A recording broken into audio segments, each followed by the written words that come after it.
6월 19일 수요일 오늘의 말씀은 잠언 30장 7절부터 9절까지의 말씀입니다. 내가 두 가지 일을 주께 구하였사오니 내가 죽기 전에 내게 거절하지 마시옵소서. 곧 헛된 것과 거짓말을 내게서 멀리하옵시며 나를 가난하게도 마옵시고 부하게도 마옵시고 오직 필요한 양식으로 나를 먹이시옵소서. 혹 내가 배불러서 하나님을 모른다 여호와가 누구냐 할까 하오며 혹 내가 가난하여 도둑질하고 내 하나님의 이름을 욕되게 할까 두려워함이니이다. 아멘. 경제적 자유라는 표현이 있습니다. 지금도 이를 위해 노력하는 사람들이 많을 겁니다. 그들이 말하는 경제적 자유란 이렇습니다. 자신의 삶을 누리기 위해 필요한 돈을 빠르게 축적하는 것입니다. 그렇게 자신의 돈이 어느 정도 풍요로워졌을 때 그 이후의 삶은 돈에 매이지 않고 자신의 행복을 추구하며 살 수 있다라고 말하는 것입니다. 늘 돈에 매여 사는 현대인들에게 있는 꿈과 같은 이야기입니다. 그리고 혹하는 이야기입니다. 그래서 많은 사람들이 경제적 자유를 추구하며 살고 있습니다. 저는 오늘 성경에서도 경제적 자유를 이야기한다는 것을 말해주고 싶습니다. 하지만 믿지 않는 사람들이 말하는 것과는 다른 이야기를 할 것입니다. 성경이 말하는 경제적 자유는 초점이 다르기 때문입니다. 잠언 기자는 하나님께 구하는 것이 있다고 고백합니다. 죽기 전에 거절하지 말아달라라는 내용을 살펴보니 그만큼 간절해 보입니다.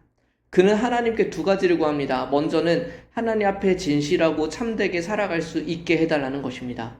그리고 자신의 필요를 채워달라는 것이 두 번째입니다. 잠언 기자는 두 번째를 더 강조하는 것 같습니다. 왜냐하면 뒤에 이어서 더 길게 설명하기 때문에 그렇습니다. 자신이 너무 재물이 많으면 지금의 삶을 즐기면서 하나님에게서 멀어질 것이라고 말합니다. 하지만 반대로 너무 재물이 없으면 재물을 어떻게든 얻으려 할 것이고 그 모습이 하나님을 믿는 사람답지 못해서 하나님을 욕되게 할 것 같다고 말합니다. 성경이 말하는 경제적 자유란 앞으로의 인생을 영위하는 데 필요한 돈을 비교적 빠른 시기 안에 벌어놓는 것을 의미하지 않습니다. 우리에게는 앞으로 어떤 일이 벌어질지 알지 못합니다. 그리고 그 경제적 자유를 얻기 위해서 우리는 지금의 자유를 포기해야 한다는 아이러니한 상황에 놓입니다. 성경은 하나님께서 우리의 필요를 채우실 것이라고 말합니다. 우리가 필요한 돈이 있다면 주께서는 채우실 것입니다. 우리가 원하는 로또에 당첨된다는 것을 말하는 것이 아니라 우리가 일할 환경을 만드시고 필요한 곳으로 부르실 것입니다.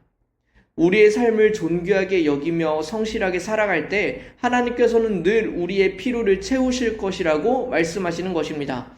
그렇다면 우리는 앞으로 경제적인 위기를 만날 것을 두려워하지 않을 수 있는 사람들입니다.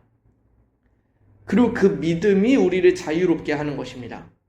나에게 충분한 돈이 있어서가 아니라 하나님께서 내 필요를 채우실 것이라는 믿음이 있기 때문입니다. 성경은 그저 우리가 가난하게 살아야 한다고도 말하지 않습니다. 돈이 많으면 우리는 그것을 누리고자 할 것이고 그 누리는 과정 가운데 하나님을 잊어버리게 될 것입니다. 그것이 문제입니다.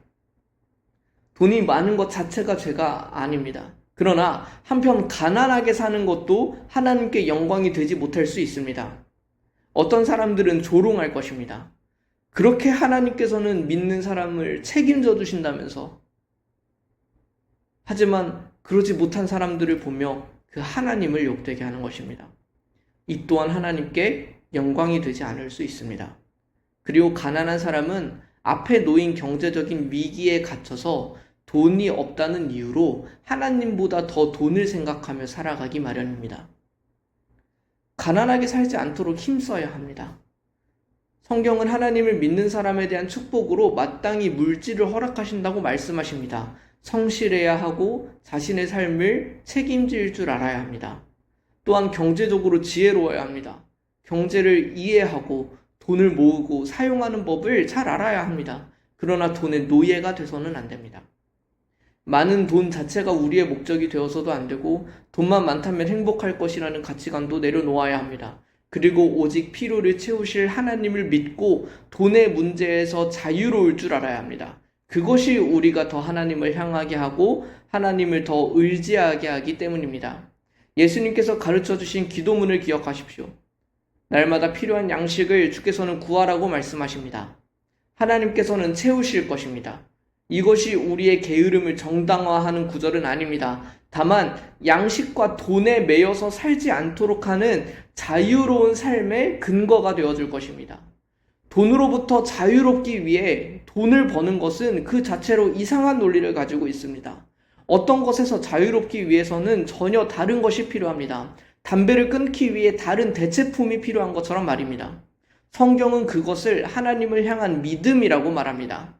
그분이 모든 필요를 채우실 것을 안다면 우리는 자신에게 주어진 삶을 성실하게 살아가면서도 돈에서 자유로울 수 있습니다. 이 진리의 말씀을 붙잡고 필요를 채우실 하나님을 붙잡는 우리가 되기를 소망합니다. 이것만이 우리를 경제적으로 자유롭게 합니다. 함께 기도하겠습니다. 우리와 늘 함께 하시는 하나님 아버지, 우리는 직면한 삶의 문제와 경제적인 문제에 매몰되어 있습니다. 더 많은 재물과 더 뛰어난 능력이 이 모든 것을 해결해 줄 것이라고 믿습니다. 그러나 그 재물과 능력이 오히려 우리를 매몰되게 하고 하나님에게서 멀어지게 하는 것을 봅니다. 주께서 우리의 필요를 채워주십시오. 그리고 그 사실을 굳게 믿게 하여 주십시오. 부유하지도 가난하지도 않게 하나님을 바라보며 살게 하여 주십시오. 진정한 자유를 얻어 돈에서 떠나 참된 행복을 바라며 살게 하여 주십시오. 우리의 필요를 아시고 채우실 예수 그리스도의 이름으로 기도드립니다. 아멘.